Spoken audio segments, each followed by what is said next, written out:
I'm saying black as it relates to. Commissioner David Stern said it is the worst thing to happen to the league in his 23 years in charge. It's the kind of thing that cuts right to the very integrity of the game. We wanted to get a little more perspective on this story. So earlier this week, I spoke with someone who admittedly knows a thing or two about basketball, NBA all-time leading scorer Kareem Abdul-Jabbar. Really a pleasure to have you here. When you hear the allegation, I mean, does that just make you sick to your stomach? Yeah, it's very disturbing. You know, it's the worst thing that could possibly happen under these circumstances, and I'm sure that the NBA is going to do all they can to rectify it immediately.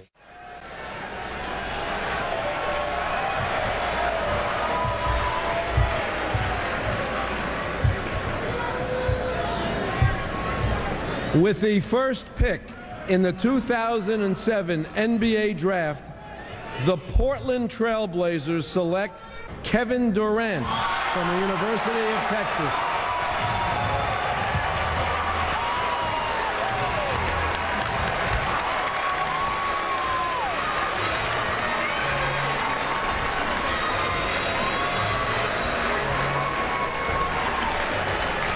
And even if you know that that moment is going to happen, you can only imagine, and very few know what it feels like to hear your name called as the first overall selection in the draft. Snitches.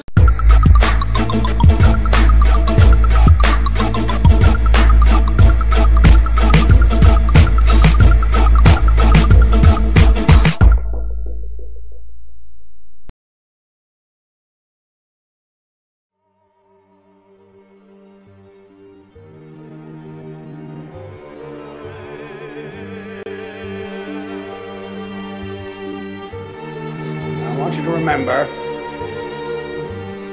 that no bastard ever won war by dying for his country.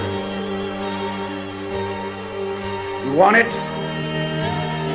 by making the other poor dumb bastard die for his country. And all this stuff you've heard about America not wanting to fight, wanting to stay out of the war, is a lot of horse dung. Americans traditionally love to fight. All real Americans love the sting of battle. When you were a kid,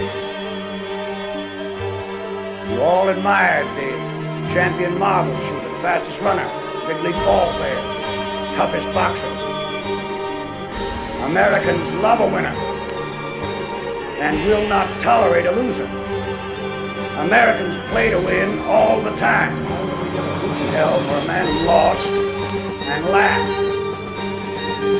That's why Americans have never lost and will never lose a war. Because the very thought of losing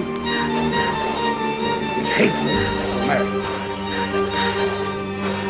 Now, an army is a team. Lives, eats, sleeps, fights as a team. This individuality stuff is a bunch of crap. The bilious bastards who wrote that stuff about individuality for the Saturday Evening Post don't know anything more about real battle than they do about fornicating. Now we have the finest food and equipment, the best spirit, and the best men in the world. You know, my God, I actually pity those poor bastards who are going up here. My God, I do. We're not just going to shoot the bastards. We're going to cut out their living guts and use them to grease the treads of our tanks. We're going to murder those lousy Hun bastards by the bushel.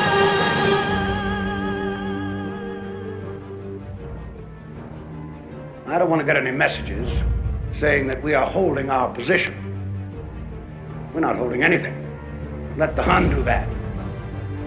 We are advancing constantly, and we're not interested in holding on to anything except the enemy. We're going to hold on to him by the nose, and we're going to kick him in the ass. We're going to kick the hell out of him all the time, and we're going to go through him like crap through a goose. All right, now you sons of bitches, you know how I feel.